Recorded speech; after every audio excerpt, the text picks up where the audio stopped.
करणाऱ्या, या गीताचा अपमान करणाऱ्या, राष्ट्रभक्तीचा अपमान करणाऱ्या लोकांना कडक कारवाई केली पाहिजे अशी माझी विनंती माननीय पंतप्रधान मोदीजींना आहे, माननीय गृहमंत्री अमित शहाजींना आहे. राजस्थानमध्ये तुमची सहप्रभारी म्हणून नियुक्ती झाली आहे, कशा प्रकारे? आज मी राजस्थानच्या प्रवासामध्ये आहे. जयपूरला आज बैठक आहे.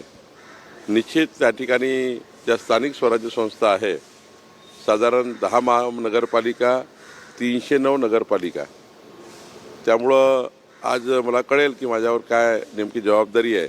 सहप्रभारी म्हणून आज मी राजस्थानला जातो आहे. रोहित पवार यांनी SRI संदर्भात आरोप केला आहे की जो पॅटर्न बंगालमध्ये लावला तोच महाराष्ट्रात लावला जात आहे आणि भाजपने तशा प्रकारे एक सॉफ्टवेअर तयार केलं. असं आहे की खरं तर निवडणूक आयोगाच्या यंत्रणेच्या विरुद्ध बोलणे हे संविधान विरोधी वक्तव्य आहे. रोहित पवारांनी हे तपासून घेतलं पाहिजे. सर्वांना संधी आहे. SIRमध्ये प्रत्येक बूथवर राष्ट्रवादी काँग्रेस असेल, काँग्रेस असेल, सर्व पक्षाच्या बूथ लेवल एजंट यांना SIR करायचं आहे. त्यांना त्या ठिकाणी सोबत काम करायचं आहे, बूथ लेवल ऑफिसरसोबत. मग तिथे तुमचे जर बूथ लेवल अधिकारी, बूथ लेवल एजंट आहे, बूथ लेवल ऑफिसरसोबत काम करायचं आहे, मग तुमचे एजंट काय करतात?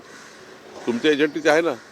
त्यामुळे एक खोटारडेपणा सोडला पाहिजे, निगेटिव्हिटी सोडली पाहिजे आणि SIRला प्रामाणिकपणे सर्वांनीच मदत केली पाहिजे. SIRमध्ये सर्वांनी इन्व्हॉल्व झालं पाहिजे आणि एकही मतदार सुटणार नाही याची काळजी सर्वांनी घेतली पाहिजे. अशी निगेटिव्हिटी तयार करून रोहित पवार हे या ठिकाणी नकारात्मक त्या ठिकाणी वातावरण तयार करत आहे. वसंतराव पुरके भाजपवर सरकारवर टीका करतात. त्यांच्या आश्रमशाळेमध्ये, आदिवासी आश्रमशाळेमध्ये मुलींच्या शौचालयाला दरवाजे नाही, खिडक्यांना जाळ्या नाही, अशी परिस्थिती आदिवासी विकास विभागाच्या अहवालात आलेलं धक्कादायक वास्तव आहे. नाही, ते दखल घेऊ. वसंतराव पुरकेजी भाजपवर विरोधात बोलतात म्हणून नाही, पण जर आदिवासी आश्रमशाळेमध्ये अशा प्रकारचे मुलांच्या वसतिगृहाच्या शौचालयात दरवाजे नाही आहे आणि ही की अवहेलना आहे, जर ही आदिवासी विभागाच्या लक्षात आली असेल तर निश्चितपणे त्याची पुन्हा तपासणी करण्यासाठी आम्ही बोलू आणि मी आजच त्या विभागाच्या जे सचिव आहे विजय वाघमारे यांच्याशी बोलेल.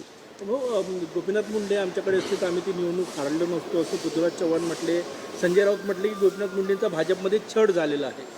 असं आहे की येणार होती असं देखील पृथ्वीराज चव्हाण यांनी दावा केला. असं आहे, गेल्यानंतर अशा पद्धतीचं वक्तव्य करून कुठेतरी बदनामी केल्यासारखं. पृथ्वीराज चव्हाणजीला सध्या काही काम नाही.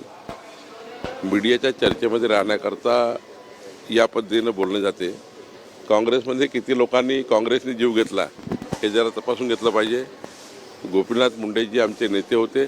गोपीनाथ मुंडेजींना खऱ्या अर्थाने सर्वस्व स्थानावर आमच्या पक्षाने नेहमीच त्या ठिकाणी त्यांचा मान ठेवलेला आहे आणि शेवटी जन्ममृत्यू आपल्या हाती नसतो, तो तर ठरला आहे आणि त्यामुळं खऱ्या अर्थाने अशा घटनाला त्या ठिकाणी असं गालबोट लावणे आणि त्यावर आता भाष्य करणे, मृत व्यक्तीच्या आत्ताच्या मृत व्यक्ती जिवंत नसताना आणि स्वर्गीय गोपीनाथ मुंडे जिवंत नसताना त्यांच्याबद्दलच्या भूमिकात मीडियाच्या माध्यमातून आणणे हे काही योग्य नाही.